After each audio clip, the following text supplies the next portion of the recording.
Hi guys, it's Temi of Y.DEEJ Films. As a filmmaker, I tend to work closely with artists in the music industry, and I wanted to find out more about what goes into the process and what drives them. So I got into contact with an East London producer who literally has music in his blood. This is his story. I remember I used to try and work with other producers, but not enough people were serious. My name is Okwaoluwa Oyelano. I'm a music producer and I go by the name of Unique Creation. I have a music and production company called Worship Music and the umbrella company called BFA. I remember meeting a producer I used to work with at his house. I actually met him while I was in uni, and he had amazing beats, and he said his roommates used to produce as well. They had all the equipment, and I went over and I used to learn to produce over there at their house. I was at their house so much that I even started paying for electric bills because I was always there morning till night. Sometimes I didn't even go to class. I'd always go there Monday till Friday. I'll pay for the electric bill and I'll just start producing. I was born in a family of musicians. My dad was a musician before me. He was established in Nigeria. His name is Tunji Oyelano.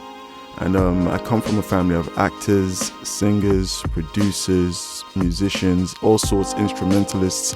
So it was just something that I've always had a passion for. I remember sitting there, my dad would be making his own music, producing all his songs by himself and then recording as well. And I used to go and actually listen to him rehearse with his band. I used to watch them work. And also he used to sit me at the back of the stage right before the music started. Sometimes he'll have a chair right behind him on stage with him, and from time to time he'll come up to me and actually ask me what type of songs I wanted to hear.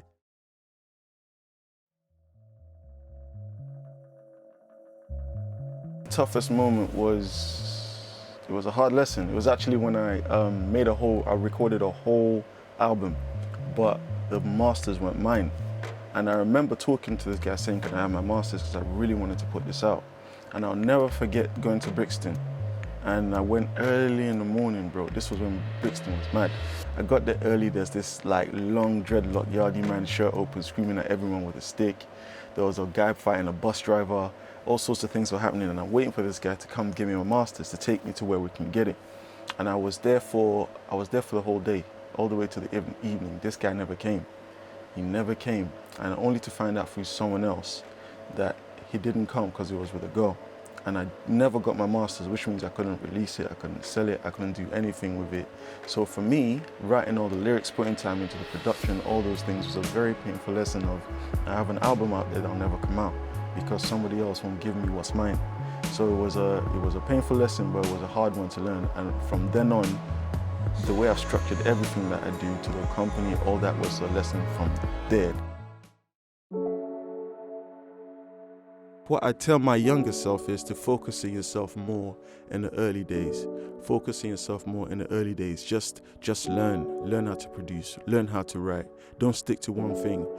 It's good to master one thing, but I'd say it's actually better to train yourself and build yourself. Be a producer, be a writer, learn a bit of marketing, learn what it means to promote, learn how to use the social media tools. It's good to have many hats, but it's also good to focus and never forget the primary reason that you do it, which is the music.